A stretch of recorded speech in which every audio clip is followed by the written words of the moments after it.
Good afternoon, everyone. I'm Wendell Jones, and welcome to another edition of our program On Point for this Wednesday, brought to you by Superwash and Arawak Homes. And on our program, we are going to be talking about a number of matters today regarding finance, and I believe that you would find our program interesting today.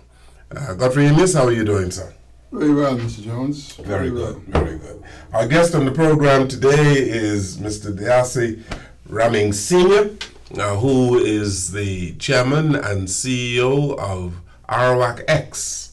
And on the weekend, we had a wonderful conversation with Mr. Raming and some other young men in the fintech industry in the country.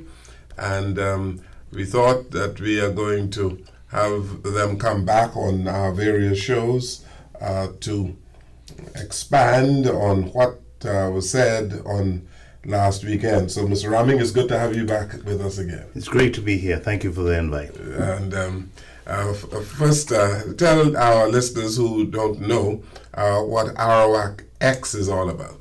Well, Arawak X is a crowdfunding, an SME, meaning small, medium enterprise business funding vehicle.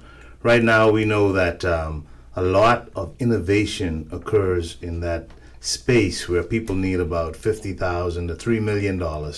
And it's very difficult for people to have the collateral to do that, to fund their ideas. So loans are sort of out of the question. So this is where Arawak X comes in.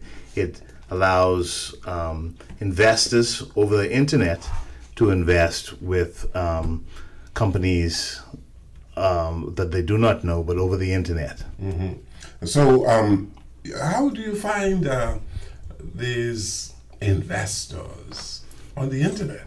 Well, we've had a massive education campaign so far where we offer a free course. We go around the schools. We do shows. We talk to anybody, any groups that are interested, Rotaries and Key Clubs, Kiwanis Clubs. We try to interject ourselves into the business community. We write a lot of posts on LinkedIn, other social media to get people interested and to sign up and to see what the interest level was. But you also have investors from outside the country. Yes. In fact, we are able to our methodology allows us to broadcast solicit, which means to invest over the internet with accredited American investors. What that means is that investors who are wealthy individuals or family offices, individuals who have more than $1 million in assets. Mm-hmm. Accredited American investors. Yes, but the investment community here is for everybody, anybody. In fact, it goes as low as 15 years of age.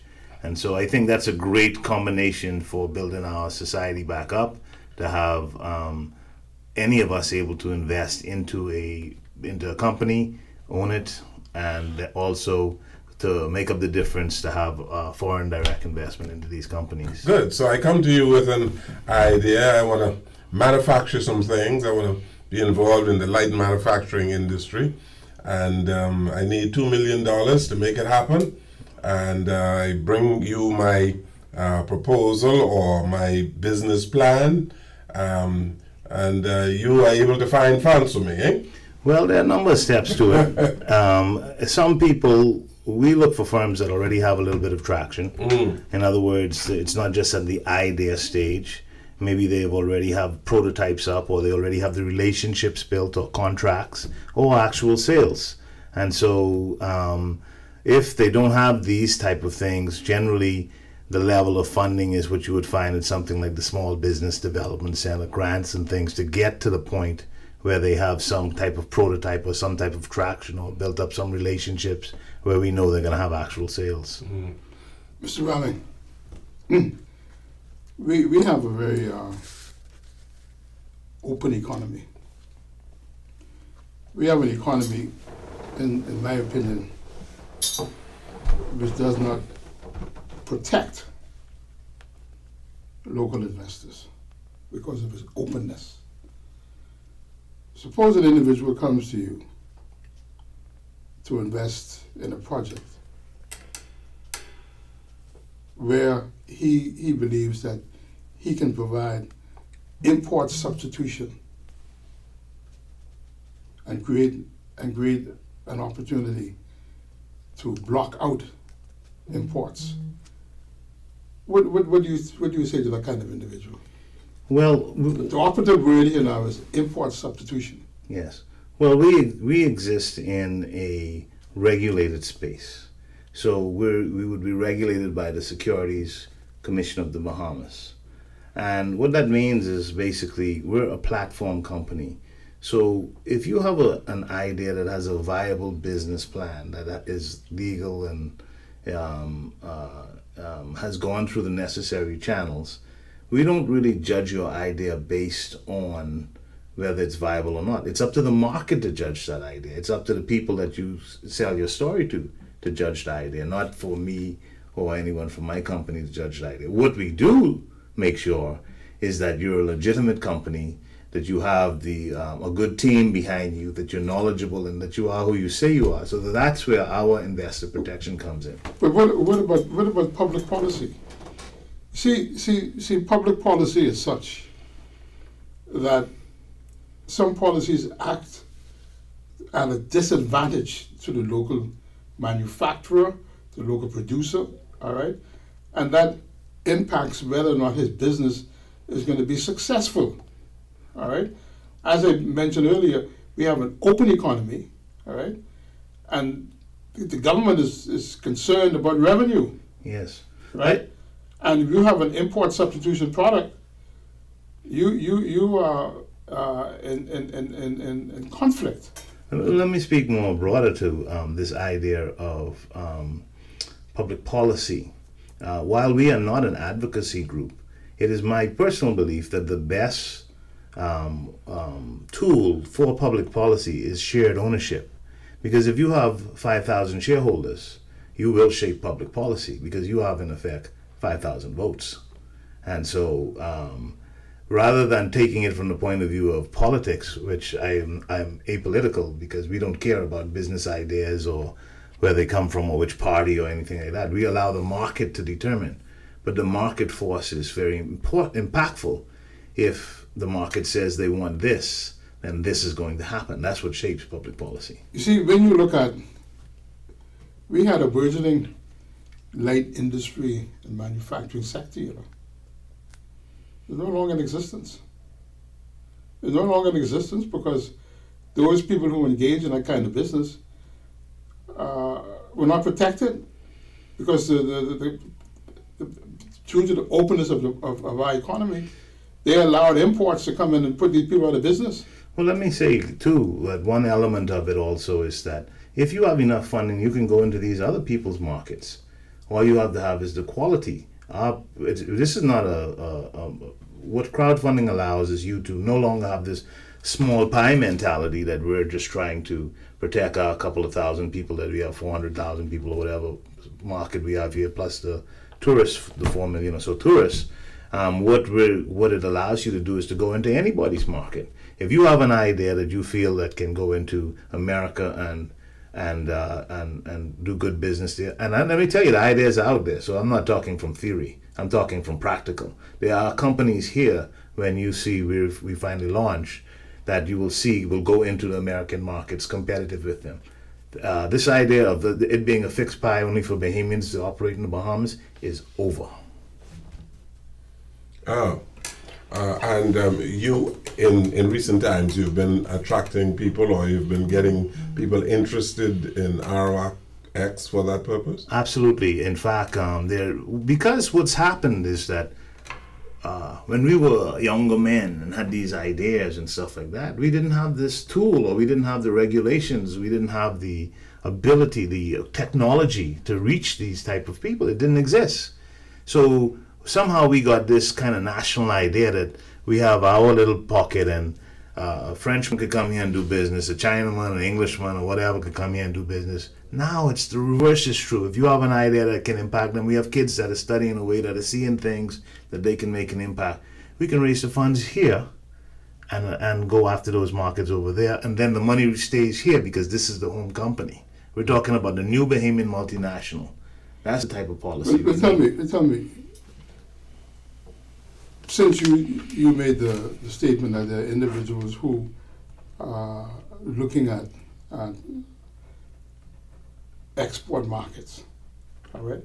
We're looking outside of the Bahamas for markets. What sort of industries are they in? Well, I'm glad you asked. Let's say digital-based industries is one thing that we're looking at, whereas I can't disclose the exact client, but I can talk about the category. Yeah.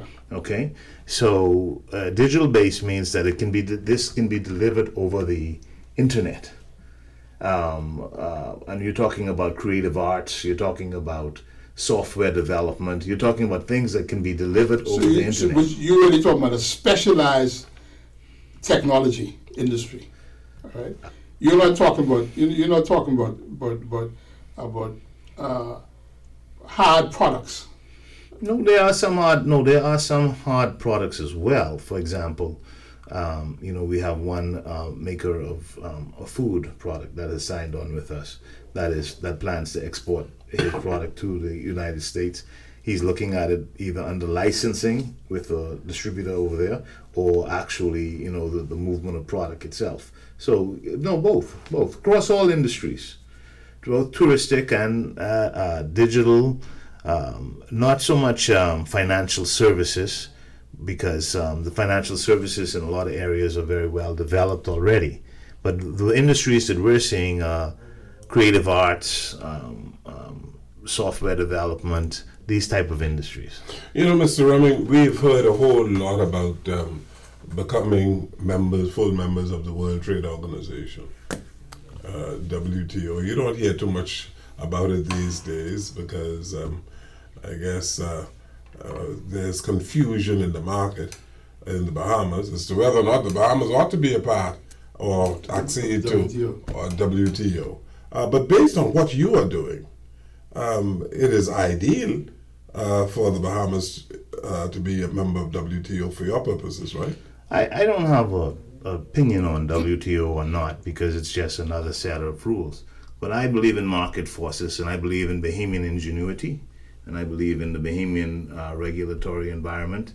And I think that regardless of if we're a member of it or not, that we're talking about competing. But it does sound, on the surface of it, as you said, as if this kind of a level playing field, this levels the playing field for us as well. Mm-hmm.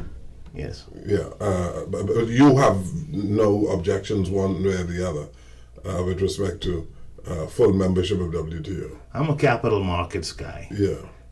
If we put Bahamians on an equal playing field, we know from those that go away, and so many of them that are staying away because of the brain drain, that we're properly trained, that our education system is not as terrible as people say it is, that it's able to put people into universities and for them to do well there, for them to go into jobs and do well there. The only thing is a lot of them aren't coming back home because they haven't had the funding or the opportunities to go into these other markets. So I believe in Bahamian creativity, ingenuity, and that regardless of what structure is there, that we can compete. Mm. On the weekend, you said that, I believe it was you or someone around the table, who talked about the banking industry in the Bahamas as we know it is dying. Yes. And I believe it was you who said that 85% of the people who approach banks for commercial loans, they are rejected. Yeah, I'm quoting an IDB report, which says that 85% of those approaching for commercial loans are rejected. So obviously the banks have no intentions of mobilizing dollars by putting them into our business community. So it is a waste of time. Bahamians have a lot of trust of some of these institutions, so much so that we've allowed ourselves to be mesmerized by this shallow talk that they actually have to be the ones that are responsible for building our business environments. We've just been fed a pack of lies. You can see from the IDB where the IDB is calling the banks a predatory, oligopolistic, 85% figures. But we sit there still waiting in our business community to show up with a business plan to these jokers and expect something to happen. It isn't going to happen. We need alternative methods. And that's what we provide at Arawak X.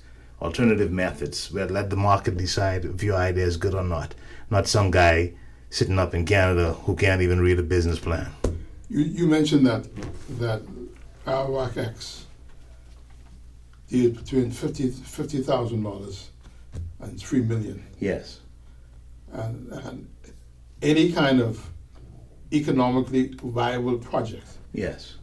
is acceptable. Legal and No, I'm talking about, yeah. legal and economically viable. Yeah. And the reason why is because once a firm has matured and is getting stable income, that is when some of the other investment houses really excel, the Calinas, the Fidelities. They can come in once you have something a little more mature, even a BISX, once something is more mature. But what's happening is like we are not allowing our firms to go into this kind of nursery to give them a chance to mature or give them a chance to develop their ideas and then become stable over a period of time. You know, Mr. Raming, getting into business isn't easy.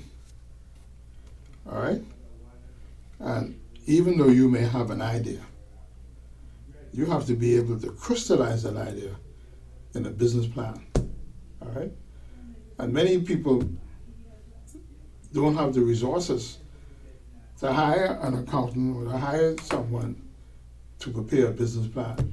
What is a young fella Well, who has a good idea, right? We've had people on this program. mhm. There's a young guy who decided he was going to develop switcher. Man, remember? Right? Another fellow, group of fellas, they were going into the road striping business. Mhm. Right? How are you going to help that genre of Bahamian? Well, I'm not going to help them. But the Small Business Development Center, which is doing an excellent job of getting them to the first stage of that business plan. So if you want to think of it like a baby, to get them up and running in preschool, that's sort of the Small Business Development Center in my mind. So the Small Business Development Center acts as a conduit to you. In my understanding of the ecosystem, yes. Yes, they would develop would do exactly they say. They provide access. They provide they call themselves Access Accelerator because indeed they are. They provide advocacy, education, all of these type of things that are needed at the infancy stage. But when it's time to rock and roll and to jump into primary school, which I figure we are, we're dealing with SMEs, which means about a firm will grow to about 50 people, $5 million or so revenues. That's us. Beyond us is some of the bigger boys who are, when you already have your stable income, you're ready to make that next leap of growth, then that's beyond us. We have to look at it as an ecosystem. No one group can do everything, and that's one of the mistakes. There's tremendous overreach sometimes as one group feels that they can do everything, but if you don't have if you don't have the baby companies, they're not going to grow into the more exciting. What is important is that people understand the process, right? And they're beginning to understand the process because you were saying now that I need to go to the SME SBDC, right, in order to do my business plan before I come to you. yes. All right. See, that wasn't clear initially. Okay. All right. Yes. I was under the impression I come directly to you, but you were telling me now I need to go there, right? Get the business plan prepared, and then come to you. Well, not only get the business plan prepared, if you could get a grant from them or something to get up the prototype, or if you could get the relationships established to where you get some contracts, something that is going to actually, because when an investor looks at you, they need to know they're going to get their money back. What you're really saying is that you need some sort of incubator kind of operation. Yes, that has to happen Yes, prior to yeah, coming yeah, into yeah. funding. Yeah. So you were there ready to cause expansion of a business. Yes. Yes, exactly correct. In fact, growth is the primary purpose of our business because what happens is when someone starts to get successful, immediately they run into a money crunch because they need to get more product, or they need to hire more people, or they need a building to house more these machinery, people, whatever it is. That's the stage now when you're already starting to go and you need to grow. Or you get a new contract and all of a sudden you were doing $1 million worth of business, and now you're doing 10. They want you to do $10 million worth of business. How do you fund it? That's where you step in. That's where we come in. And what we say is that how you fund it is you bring that plan to your neighbors and you let them fund it for you. You share in your wealth. And you were suggesting that some of these people who reached that stage, they have been turned down by the commercial banks. Absolutely. Because what the commercial bank is doing is they're looking at what you did last year. They're looking at a steady stream of income. Well, when a new firm is starting out and trying to hit its stride or trying to grow, it doesn't have all this track steady record. You got a right, track like that. record. Yes. Yeah, but the banks, they have developed these credit risk departments, and they are able to examine your... Let me tell you a big secret here. They don't know what they're talking about. Okay? The credit risk They departments. don't know what they're talking about. They don't understand risk. How would you lend a man money just for equipment, but not for the soft skills for the people to run the equipment? That's not business. That's insanity. You turn him into a liar because he has to find that money from somewhere to pay the people to run the equipment. Yeah, but your credit, the credit risk is based on track record. They look at your track record and they examine your prospectus to determine whether or not this can be a going concern. Yes. But is that what you do, or you don't do that? No. We don't waste our time with that because that's not accurate. What determines whether you're going concern is not what happened in the past, but what your future prospects look like. What business you're attracting, how your firm is aligned, the relationship with your firm with the marketplace, what's supposed to happen in the future, not what happened in the past. You were involved in crowdfunding, and do you expect Bahamians to invest with your company as well?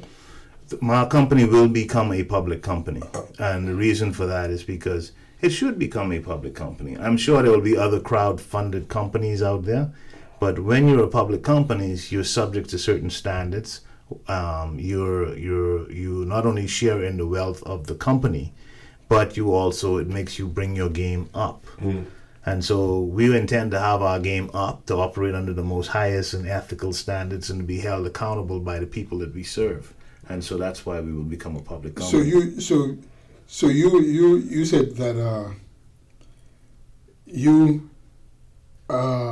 these banks and the risk assessment, right? You're not really a venture capital company. You're a company that funds companies that need some expansion. Yeah, we're a platform company, whereas a venture capitalist company might take an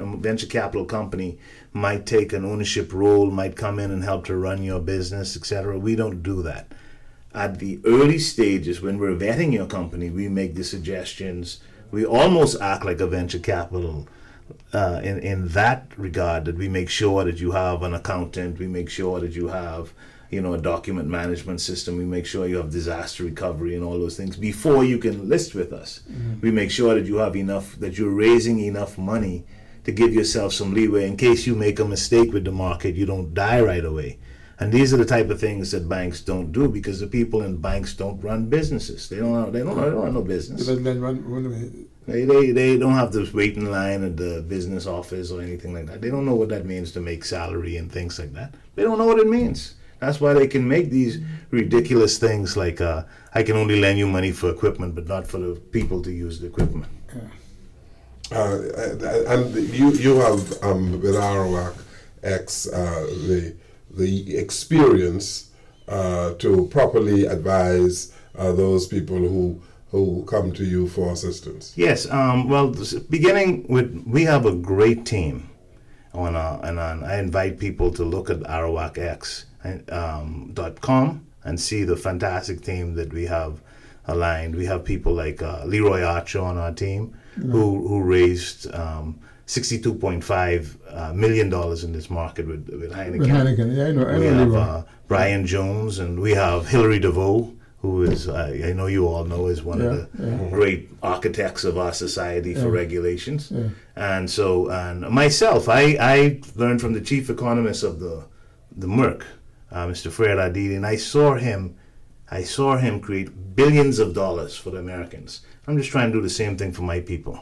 So this isn't something that I haven't seen before. It's not that I'm so smart. I mean, I went to top business school and all of these things. I had the exposure, and I had the training. But I saw it, and I know that what I'm saying is correct. Mr. Raming, what can this approach, it seems to me to be a novel approach to economic development, all right? We have been, we've had a stagnant economy for most of the 21st century, all right? The IMF has shown where the Bahamian economy has been declining in terms of output and is reflected in terms of our deficit and capacity to generate revenue. What our X do to expand the economy and get us out of this morass that we're in? Well, first of all, one of the reasons that we had a stagnant economy, remember in 2008 when the U.S. economy was about to be destroyed? What did President Obama do? He put money back into those capital markets. There were a lot of people say, why don't you just give the people the money? No, he put the money in the capital markets because the capital markets are the oil that makes things happen. Yeah, but he also put money in the auto industry as well. Well, and they paid him back. Because, well, the way he put money in... No, the point I'm making, not only in the capital markets, but also in industries. Yes, but that's how he didn't put money directly in the industries so much as he put it into rebuilt Wall Street and allowed them to write off some of their losses and to regain their footing, because it's the capital markets that provide the juice for society. Yeah, but he loaned the automobile industry money directly. Yes. There was some of that, but that's only one industry. The whole U.S. economy rebounded, so much so that they have had 11 years or 11 continuous growth. Continuous growth. I think it's 11 years, maybe. I'm saying it right. Well, we didn't have any capital markets to put into it. We put into it our money. We began to just become more fiscally conservative. And our central bank, of course, is concerned about the peg, so we watch our foreign reserves, etc. Yes. That's a good policy, and that's a good thing. However, in a downtime like that, you need something that is actually a creator of wealth. Yes. And we didn't put anything into those areas that create wealth. And as a result of it, we've had a horrible decline. As you know, any entrepreneur that was around in 2006, 2007, know that in 2008, many of them never, ever came back. Never recovered. Because you know, like I have a couple of buddies that are multimillionaires in the United States. They got hit by the same thing. Some of them went bankrupt, but they're multimillionaires now. You let you or I go bankrupt, you see what happened to us here. There's no recovery mechanism. There's no way to rebuild our capital. There's no way to, beyond a certain age, to get this capital. And this is what Arawak X is doing. It's fixing that problem in the ecosystem. The ecosystem, we have a very good country, a very strong country, a lot of good laws. Commercial Enterprise Act, brilliant. These economic empowerment zones, brilliant. They're absolutely brilliant ideas. But without funding, they're going nowhere. How can you call the Commercial Enterprises Act brilliant when many people say it displaces Bahamian entrepreneurs and it allows into the country a whole lot of people and give them an easy path? Well, let me put it to you this way. When we're allowed to invest into those companies, and those people that are coming to work for us, we don't mind. Because Bahamians don't mind when people are working for them. But the Enterprises Act doesn't allow you to invest in those companies. No, but in the sense that they can come in once they have $250,000 and they can get as many work permits as they want. And if the immigration department doesn't approve in a week or two, the permits are deemed to have been approved. What kind of nonsense is that? So what Arawak X will do is will fill that hole and will allow. How? Because you said the Enterprises Act is a good act. No, it's a part of it. See, what we have to do is think of the whole ecosystem. you have some elements that are there, but with one element it's missing. It's like having a table with three legs, or a chair with three legs. It can't balance. But that Enterprises Act puts the Bahamian entrepreneurs at a disadvantage. Only if he isn't allowed to own the companies coming in. If he's allowed to own the companies coming in and expand his market, then the Enterprise Act allows you to hire specialized skill working for Bahamians that can go out to work into America. But the Enterprises Act doesn't allow him to own. The Enterprises Act says to the foreign investor that you can come in and with $250,000 and do your business and bring in your people.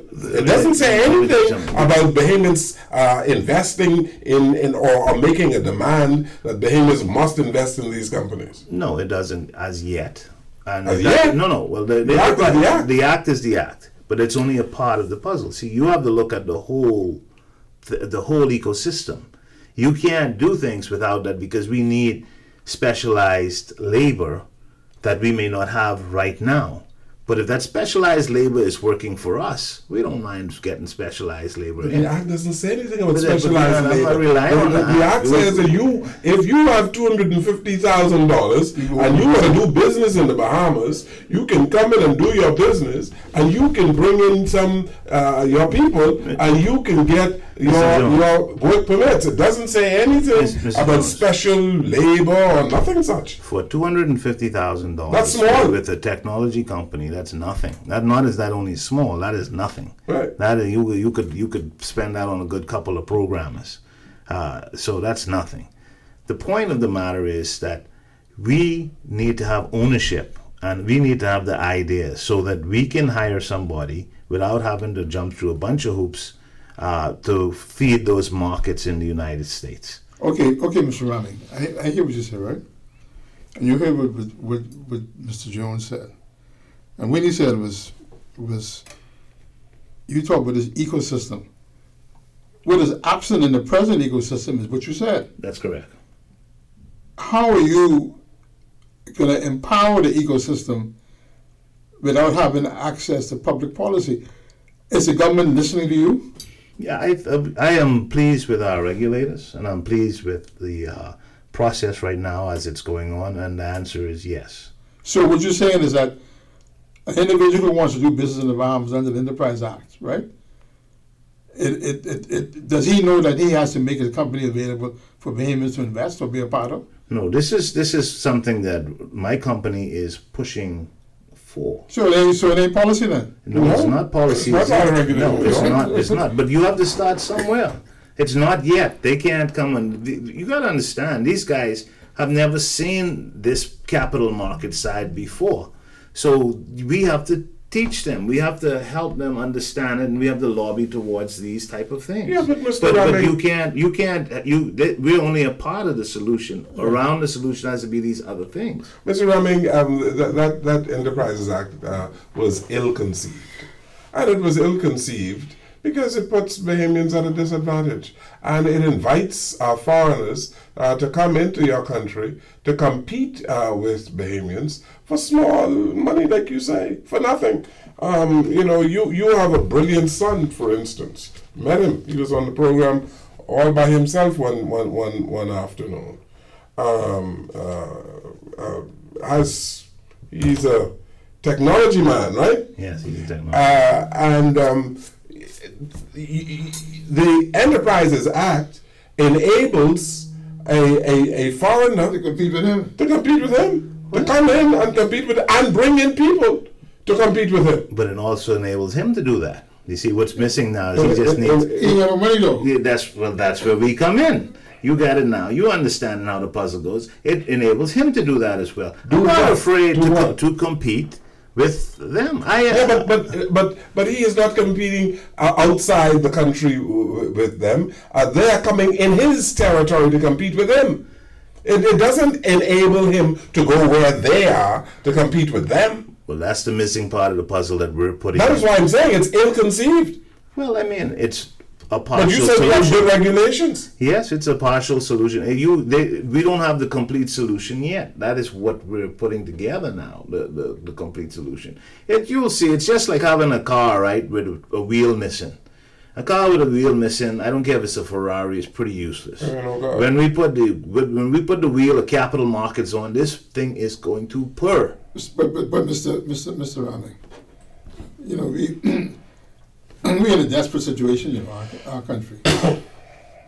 We're in a desperate. We are. I'm not even sure we're getting 1 or 1.5% growth in our economy, right? We have burgeoning deficits. We have excruciating unemployment levels. We have a battery of untrained unskilled manpower for who are unable to compete in the global economy. We have problems, sir. We definitely have problems, but not only are they not insurmountable. No, I'm not saying they are insurmountable. I'm saying we have problems. No, that's the reality of our situation. It's exactly as you say it. Or you could say we have problems, so I could say we have opportunities. Because why are these people coming here? They're coming here because they see opportunities. I'm just saying give the same opportunities. I don't know if they're coming. Yes. I don't know if they're coming. I don't know if I have not heard of one group that came here under the Commercial Enterprises Act. As I have not heard of any company in Grand Bahama that has gone to this technology hub Yeah. in Grand Bahama that the government was talking about. You know of any?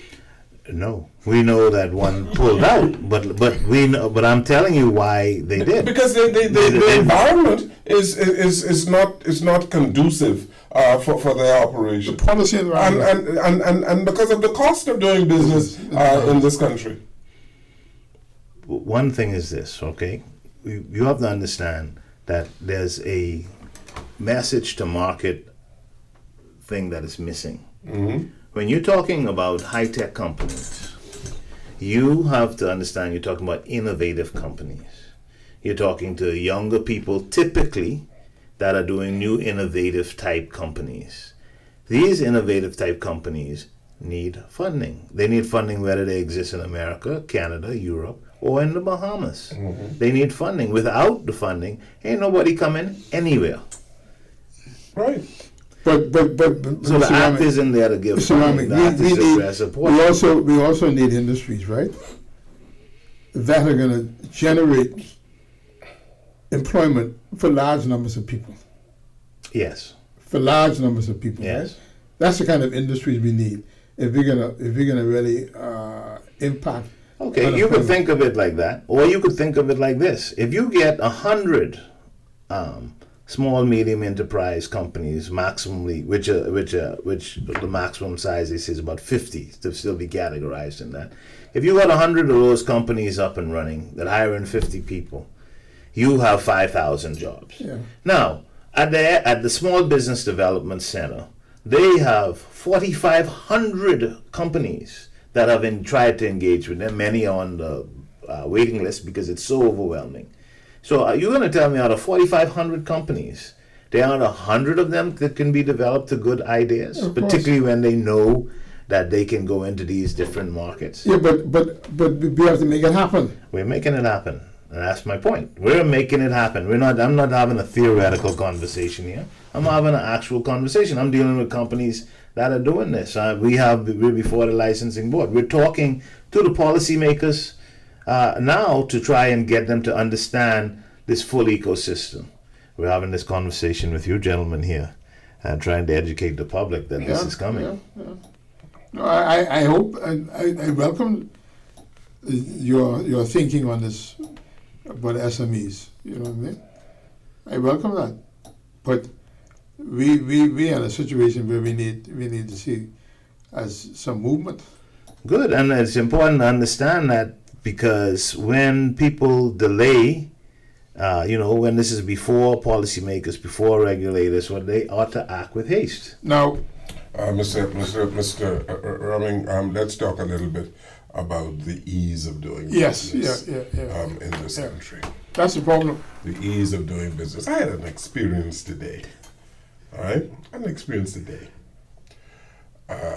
where I sent my messenger to Customs Air Freight to collect some goods for me.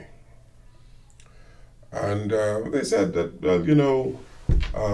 we have a new system now.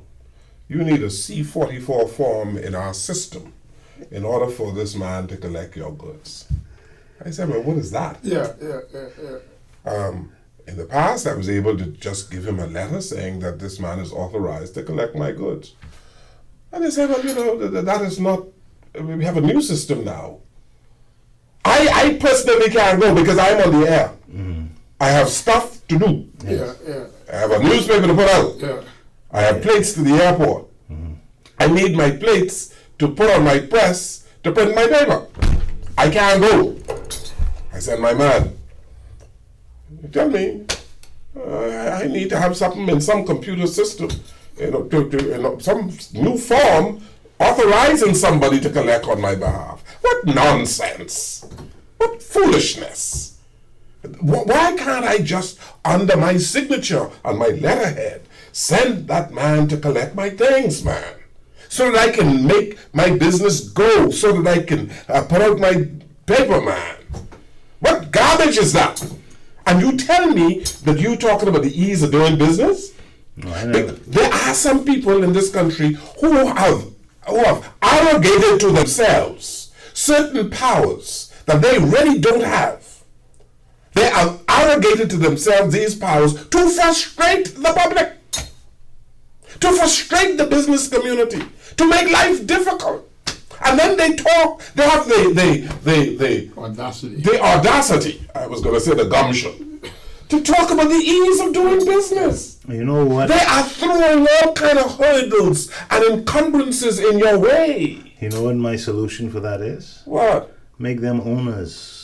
Owners of what? Owners of business. Give them the right to buy into businesses because No, but they're supposed to be servants of the people. Listen to me. They're servants of the people. They're supposed to make life easier for the customer. I'm a customer of the state. Yes. Well, they obviously ain't making life easier for the customer because they don't care, because they don't have any vested interest. They don't have any skin in the game. See, we are in an environment or a dispensation, Mr. Rami, where our primary concern is eliminating the deficit, not growing the economy.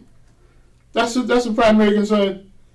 And that is why they put up all these encumbrances to keep doing business. The bureaucracy, man. Let me tell you something. The guy who's there blocking you and blocking the paper and what have you. He's talking about customs, you know. Yeah, I know what you're talking about. He has no idea about deficit. He probably can't even spell deficit. He don't know what that is. So we're talking about this big macro problem, and we're trying to put it down on this little guy. This little guy, he needs to know that, hey, look here, I am a part of this business. If I don't get business flow in here, I don't make any money. Once you include him into the actual, once you do financial inclusion and you make him a part of the system, then he stops doing what Vince used to call it, the poor man's tax. Because that's what's going on here, the poor man's tax. To frustrate you, because that's the only power he has. Give him economic power. The fellow who is at the counter. Yeah, give him economic power. The fellow who is at the counter, whom Mr. Jones's messenger would go to see, right? He don't make no decisions. The fellow at the top, he only carrying out instructions. That's what he's doing.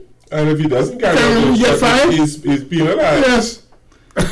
Though some of these people are enjoying carrying out these instructions a little too much. No, Well, we can't blame him. he just can't. He can't do anything about it. Right. And I spoke to a gentleman. I said, what you doing? Definitely tell him. I followed orders. Yes. Now, if you need to get this done, you have to get in touch with somebody in headquarters. And so I said, okay, fine, give me a number.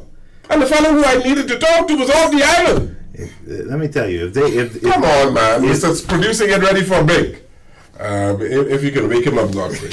Yeah, go on. If they had a vested interest, if they had some skin in the game, people would behave differently. They don't. He gets his pay, whether he gets you your stuff today, tomorrow, next week, or never.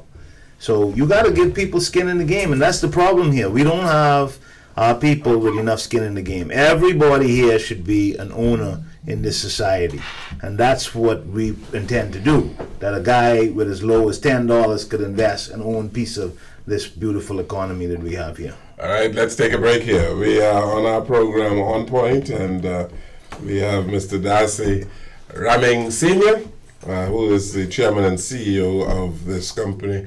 ROX, a crowdfunding company. We take this break and we'll come right back.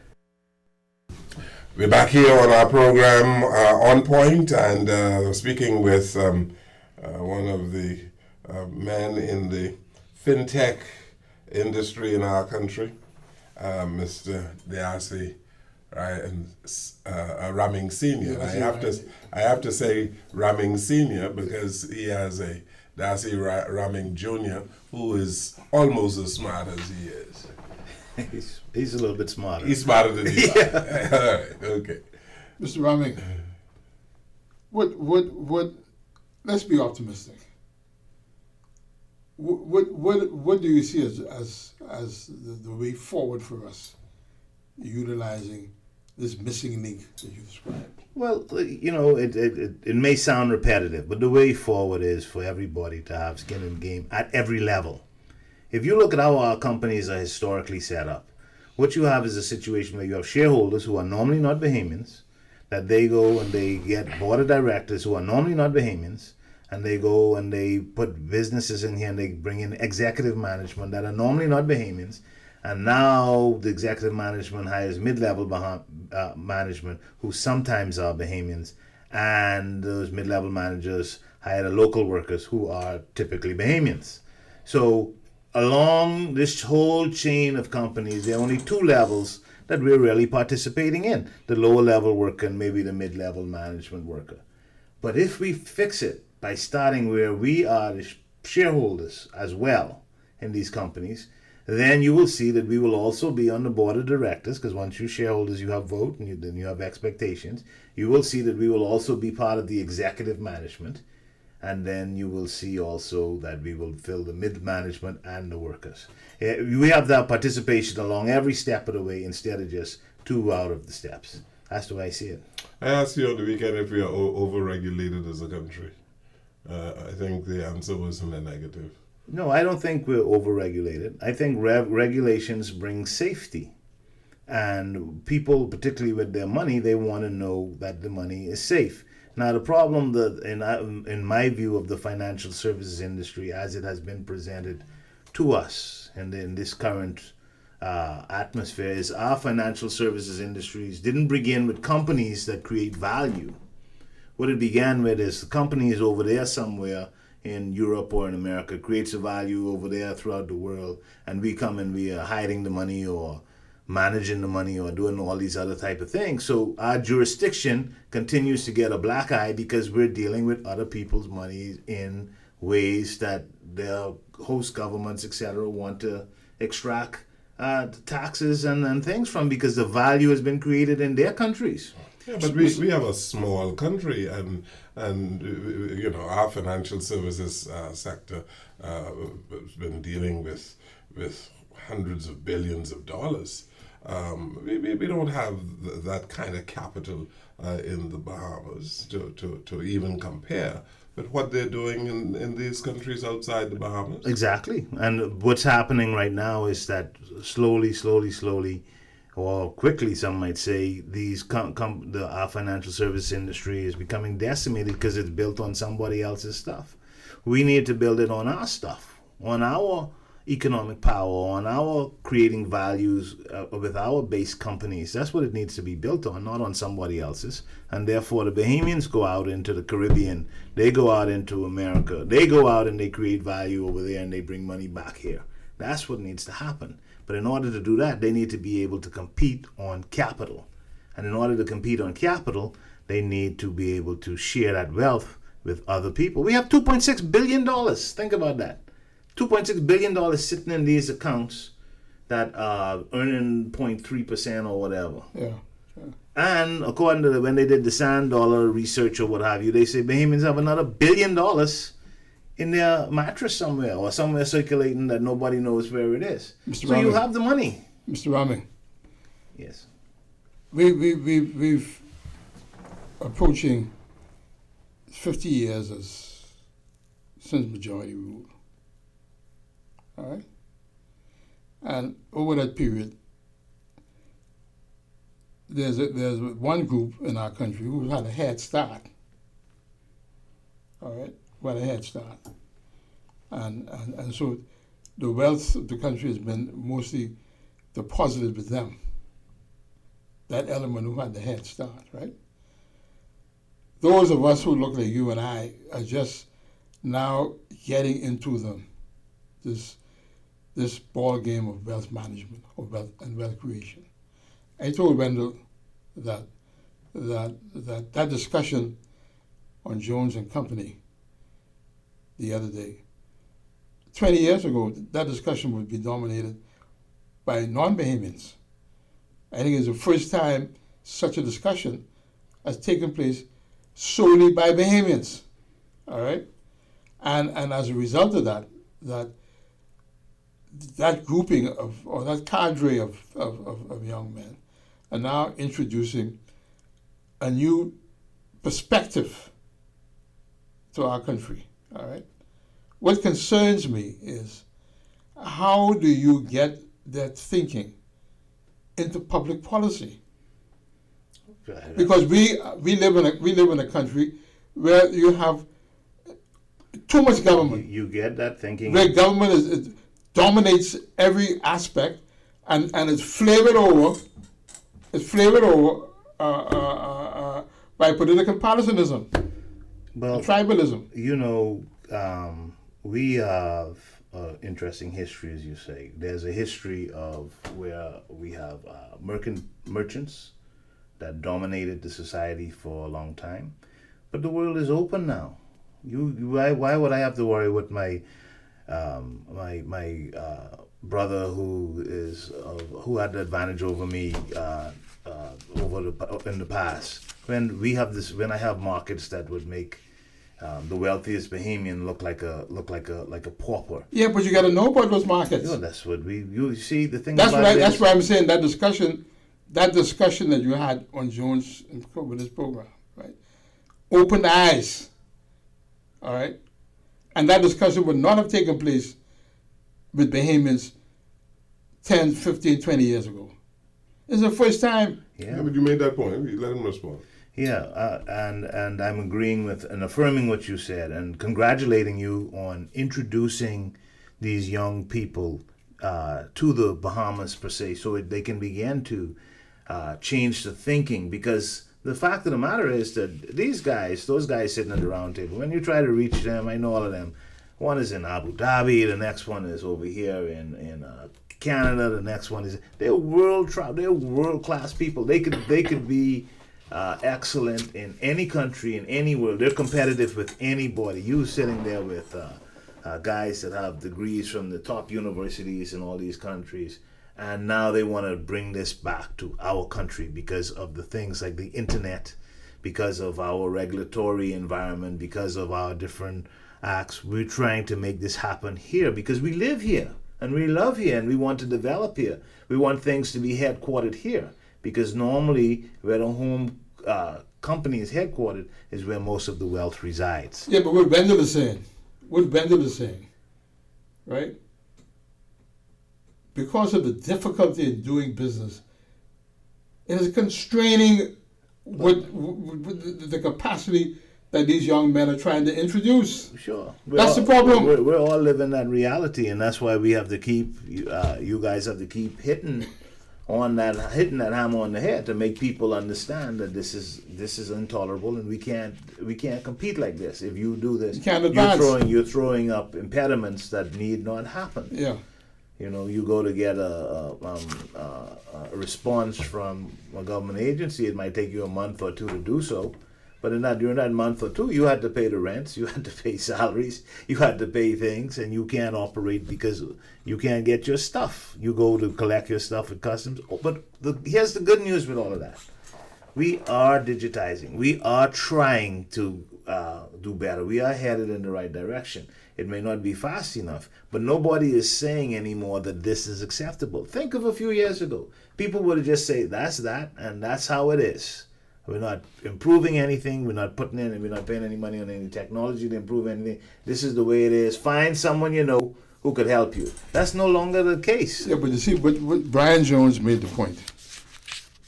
That the reason why Rwanda and Uganda and some of those African countries making so much progress. That's because they leapfrogged, right? Why can't we leapfrog? Why do we still have to deal with paper?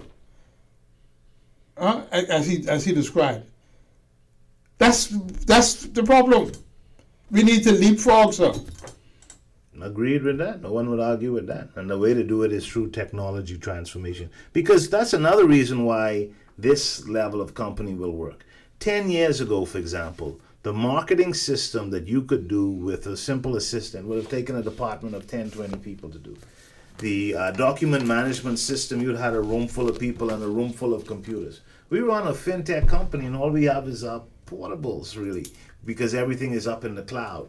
So you can take a very small company now and make it into a huge company in terms of the technology. That's why technology gives us the edge, and that's why we need to continue to educate at University of Bahamas. We need to continue to understand that we need to educate people in technology so that they can make these huge leaps along with the rest of the world. The world economy has been decentralized, eh?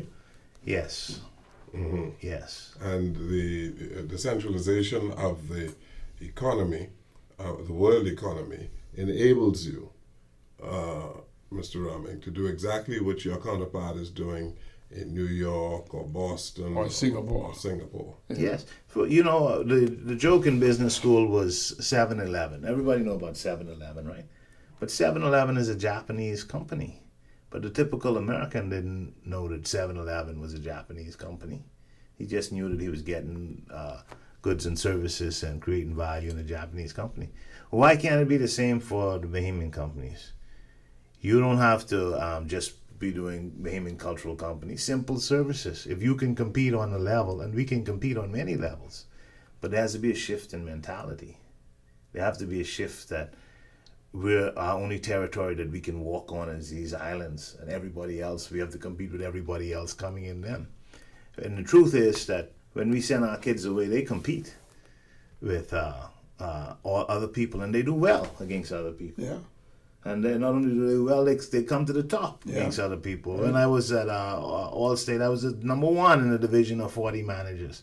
And I'm not even the brightest guy in my class or anything like that. That's because we have it. We just need to be able to empower Get and enable, opportunity. and be given the opportunities to do it. I've been reading about deglobalization in recent times. And with Brexit, and I saw a piece the other day where the European Union is seeking to give the United Kingdom now a difficult time, and that Godfrey sent me a piece the other day where the United Kingdom wants to be like Singapore. Yes. Right? Yes. And so what we have is these different countries really trying to find their way in the new world. Deglobalization. Yes, they're no longer able to be just competitive because of their military or because of their position in society. They now have to compete with the rest of us, and they're on the equal terms. You can develop a website that offers a service just as well as somebody in Europe or America, and you can use our environment to fund that service, to move those. The United Kingdom has just entered an agreement with Huawei. Huawei is I don't know how to say it, but yeah, Huawei. Huawei. Yes. And the Americans are opposed to that, all right? Because of this high-speed G5, whatever it is, right? And it seems as if there's a reluctance in the Bahamas to do business with the Chinese. What is your opinion on that? Well, first of all, as I understand it, and I stand to be corrected, a lot of the equipment from Alive is from the same company, and that's what during the disaster recovery effort at Business Outlook they spoke about it, if I'm remembering correctly, and I hope I am. They spoke about it, and a lot of the recovery equipment that was used came from the very same company. So we are doing business with China. My opinion with it is it's kind of irrelevant. The market will decide that. We're doing business with China, of course, but I think the difficulty is Chinese investment. Chinese investment in the Bahamas. Yeah. Some people in high places, the authorities, have a reluctance to Chinese setting up businesses in the Bahamas and even purchasing real estate in the Bahamas. Yeah, well, you know, culturally, we are on this side of the world. We only recently began to have people training in China and all those type of things. So, of course, we feel more comfortable if there are Canadians and Americans participating with us. Like just de-globalization. The main factor in deglobalization is that Europe is not a central part of the global economy as it used to be in the post-war era. All right, the global economy shifted to the east. All right, China is the second largest economy. China got more consumers than any other country in the world. Right, and so it's this shift. Right, the European Union economy. You know, you got countries in the east like Japan and Malaysia and these kind of Indonesia and Korea and South Korea, whose economies are surpassing France and these places, right? But think about it this way, though. We live in proximity right to the greatest markets in the world. Yeah. We haven't even put a toehold in them. We haven't begun to touch that. We don't need to go all the way to China to touch that, unless we have Chinese and Indians working for us or what have you. We don't need to go all the way to serve. We can service those markets here, right next door. When we have absorbed that, which like I say, 14 million accredited U.S. investors. I don't know how many Canadian and how many people have coming from Brexit. Before we start talking about China and all of these things. No. The point I'm making, Mr. Raming, the Chinese businesses, right, who would like to come to the Bahamas to access the U.S. market. That's what I'm talking about. All right? Because of our proximity. All right? I know that for a fact. Yes. All right? But there's a reluctance to entertain them. Right. Well, I would say first dibs to our people. First what? First stab at ownership should go for our people. When our people own those businesses and they're the shareholders. Talking about $1 billion companies. Yeah, but you want it both ways. You want it both ways. You're saying in this decentralized global economy that our people should have the first. Coming from our country, yeah. Uh-huh.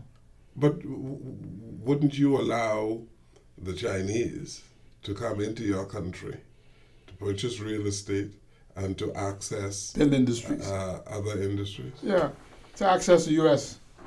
Very carefully. You can't have it both ways. Why not? No, you want your son and the others to do exactly what the Chinese, what the Americans, what the Germans are doing in the Bahamas. Exactly. So what I'm saying, what I'm why saying, don't you want them to be able to do it in this country? Because I'm a Bahamian. What I'm saying is very simple. That the first until we exhaust the fact that our kids can come and create the companies and have them work for us. For example, let's look at Dubai or somewhere like that. You can go in Dubai and you can work and you can earn a good wage in Dubai. But don't think you're taking over Dubai. That ain't happening. Yeah, no one is suggesting that any foreign company or foreigner should take over Bahamas. Let people do business, that's all they want to do. Well, when they come to do business, they should find, like they do in Dubai, Bahamians that are already operating those type of businesses, and they should be willing to work for it. We should be competitive. And one of the complaints about the Bahamian economy, why it's not growing, is because it's a closed economy. That we are insular. That's the tremendous amount of insularity xenophobic in the Bahamas. Xenophobic. And that is why we're not growing. And people talk about, we grew 1.1% or 1 point whatever. All right, and which is no growth at all. Why we're offering Arawak X and crowdfunding is to give first of all, the Bahamian people a chance at ownership and financial inclusion. I am not talking about opening up the economy so that anybody could come in here with more money than us. I am talking about opening up the economy to their monies to invest in stuff that we own, to invest in ideas that we have primarily and first. So I'm not advocating an open economy where anybody come in here and just do what they want and then we're left in the dust. No, I'm advocating with Arawak Acts that the Bahamian companies be formed and that people be allowed to invest into Bahamian companies, both Bahamians and foreigners be allowed to invest to target markets outside of this country as well as inside this country. We have something called exchange control in the Bahamas. And based on where Arawak X is, and what I've been hearing over the last few days, I believe you would want exchange control to be abolished, right? Well, we're talking to policymakers now as to what role exchange control can play. I don't say that it needs to be abolished because I do understand that we have stabilized and had a lot of benefits due to exchange control, due to the peg. In the old economy. What I'm This is suggesting. a new economy now. But what I'm suggesting is that we increase exports, which will increase the flow of foreign dollars into us, which will allow us to have greater flexibility and restrictions. I don't advocate just the abolishment of exchange control. We know that it's worked for us for a very long time and has stabilized us for a very long time and has made us the top of, a top country in the region for a very long time. I'm suggesting that there are ways to improve it. You want to ensure that that peg is still met, but you don't have to do that by throwing out everything. Mr. Rami, the headline in the Bahama Journal today is $300 million resort for Abaco. I don't see nowhere, I read the story, I didn't see nowhere in the story where Bahamians get opportunities to invest in that. All right, and that's what Right. will change. That's where we are, That's what we will change. right? That's where we are. That's the kind of country we have, right? Do you know how See, many? the point I'm making is that, right? Tourism is our #1 industry. But Bahamians don't own it. Bahamians don't have no investment in it. Only in the margins, taxi drivers Right. and maids and these kinds of things, right? But the infrastructure, that's right. Yes. We don't have no part in that. Right. We're going with what we have right now. Right now, at this moment, we don't have a part in it, but we will have a part in it because there are many, many Bahamians that are land rich and cash poor. Many that have good titles to their land but can't do anything on it. Now they'll be able to put a business on that land and maybe do resorts themselves or other type activities themselves to attract people. For example, one of the challenges that we have in this country is that we build all of these beautiful restaurants and hotel and whatnot, but we don't have many attractions. You go to the city of Orlando and you would see 100 attractions outside of Disney World. Well, if Bahamians were allowed to build attractions and give people a reason to come here and move like how when we go and visit Orlando, and around all of those attractions and beautiful restaurants and other indirect jobs associated with them. So what I'm suggesting that's going to happen, what I'm forecasting that's going to happen, is that we are going to have a lot of Bahamians able to put up these type of attractions and build type of things because they'll have the access to the funding that they need. Let's take up another break. This is our final break here on our program. It's 6:17 with Mr. Darcy Ramming Sr. We'll come right back. Same time. We're back here on our program in the final segment of our program today and enjoying this conversation with Mr. Ramming, who is the CEO of Arawak X. Why you call it Arawak X? Well, Arawak language was the language that was used throughout the region. And as our exchange is intended to be a pan-Caribbean exchange, that is, we would be looking at companies in the Caribbean, that's Arawak, the Arawak language. X is for exchange, so Arawak exchange. I see. Interesting. You know, some things, X also means unknown. Well, it could be unknown. Right. But thanks to you guys, we're And not anymore unknown. I had vendors using the word Leno meaning from Latin meaning bridge, right? When I studied Latin and the word for bridge is pontus, right? So I don't know where you all young fellas get these these terminologies from. In Latin, the word for bridge is pontus, Pontus, all right? But I heard Jones say Leno means bridge. Okay. All right. Not this Jones. Brian Brian. said that. Okay. Well, I trust Brian over you, right? Well, anyway, you say what you want, But right? Brian is fluent in Portuguese and Spanish. But I never hear you speak Latin. any listener out there, I know some words in Latin. any listener out there who studied Latin, right, will tell you Yeah, that but- Pontus is bridge. Yeah, but I go with Brian over you, I tell you. All right, let's move on.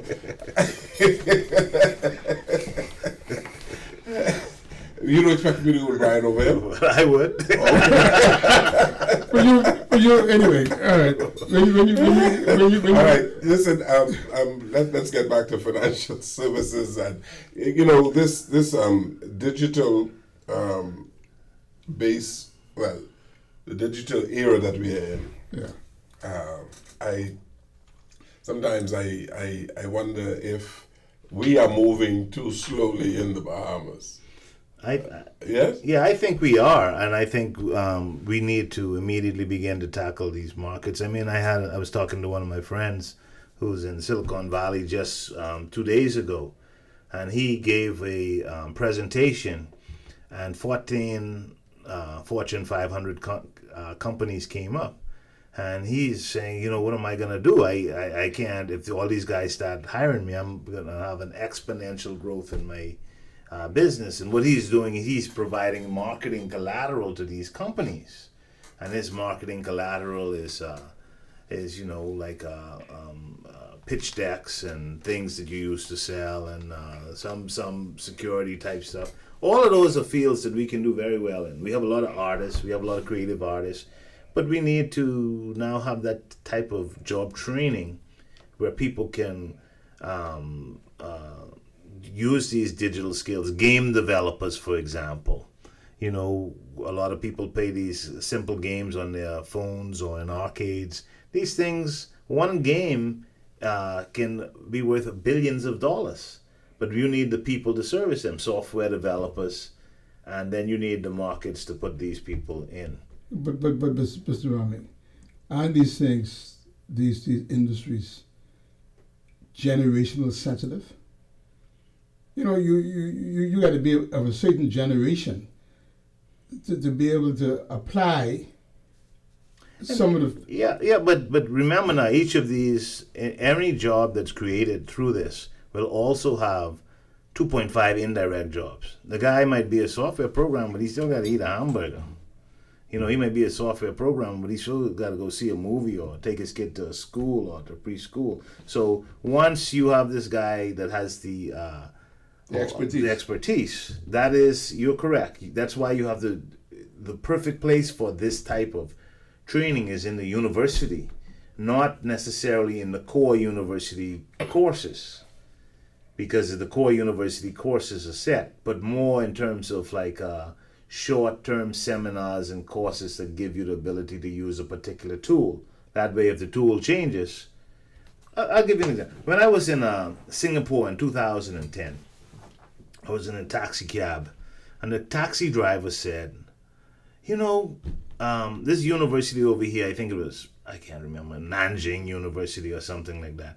He said, we're using that university to train biomedical engineers because the world's population is getting older, and we're going to do biomedical pharmaceutical products for the world. So here's the taxi driver that's educating me as he goes by on how their society is moving. They're going to have 5,000 engineers come out of this university, 3,000 come out of here, etc. We need to do the same thing. Yeah, we need to identify these markets. But you're also not including in that, right? What the Singaporeans did was they brought in the expertise initially, and out of the experts that they brought in, they had to train their people so as that over time the foreigners would be. Ain't you just say the Commercial Enterprise Act don't work? Huh? It was you just saying that a few No, minutes ago. no, it doesn't work because it doesn't include that aspect of it. Well, Right? you have to be able to bring people in to train the people. You have to be able to bring people in to get the immediate business. As long as you own the company, and as long as they're working for you, it's cool. Everything is cool as long as they're working for you, because when it comes time for them to leave, you can have trained your people through your university and they can leave. If you don't own the company, they're not going Yeah, anywhere. but Jones was saying that the Enterprise Act doesn't include Bahamian ownership. Ownership. No, that's what we're here for at ROAC X. The act isn't all encompassing, it's just a part of the ecosystem. You, wealth management, Mr. Ramming, in the past, Bahamians were managing wealth for foreigners. Yeah. I thought we was hiding their money, but anyway, go on. A little bit of that too. All right. Wealth management, as far as you're concerned today, has changed in the Bahamas. Well, as far as everybody is concerned, because we keep dodging these blacklists and stuff like that, because sometimes you're doing with wealth management, you don't know where these people got this money. They've made the KYC so difficult. We need to deal with cleaner industries where we know where people money coming from. Industries down in the Caribbean where we could see the guy is making a particular product and that's being shipped out. Things that we can put our hands on, things that we can touch and feel. Not somebody shows up with a bunch of money and now he wants you to do something with it and you call it wealth management. What kind of industry is that? Well, obviously no industry, because what's happening is people are putting their foot down on our necks because of it. And it's also hurting our jurisdiction because people view us as some kind of pirate place that nothing of value comes out except hiding people's money. We need to change all of that. Yeah, but that happens in New York. That happens in London. But that happens in Singapore, Switzerland. and Switzerland. And so, why shouldn't it happen if we have an open financial market? Because in the other Bahamas? things are happening there too. Primarily with, like, if you go into Chicago markets, you can see things being made. And then you begin to understand the power of markets, of delivering products to somebody. You can see things being made. And then you understand how the financial markets play a role in that. So New York, of course, is not the same. New York is one giant financial intermediary or what have you that helps to keep things flowing. But New York Chicago is the capital of the world. yeah, it's the world capital for finances, Yes. right? But all of the industry coming out of Silicon Valley is funded by VCs in Silicon Valley, by venture capitalists in Silicon Valley. So what we have to do is we have to make sure that we have all of the components that we need to make our economy sing. The policy is important, but the policy isn't the only answer. We have been trained to think that somehow the government policy is going to be the answer. It can't be. These problems are bigger than government. They require stuff outside of government. Government isn't able to restore Abaco. Industry has to restore Abaco. This type of thing has to restore Abaco that we see in the paper this morning with the $300 million resort. That's what restores Abaco. Going and giving somebody $10,000 for their house is a good gesture and able to help some people repair stuff. A better thing is to make sure that he has a job and industry or can own a company or can get his business back up and running or can create a new business venture that can now give him the stability of monies to fix his house and whatever else he wants to fix. So I'm a capital markets guy. I believe in the capital markets. Government is a necessary part of the capital markets, but I don't believe in government being able to be the answers because some of these problems are much bigger than government. So Darcy Ryan Senior, thank you so Ryan Ramming Senior, thank you so very much for being here today. We've learned a lot.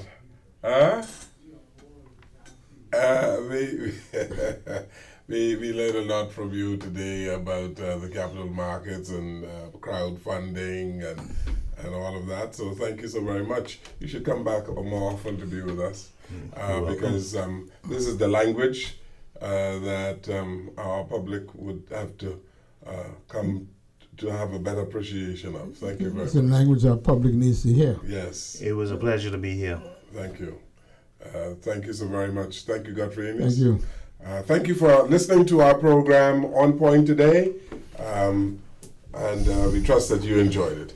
Brought to you by Superwash and Arawak Homes. Good evening, everyone.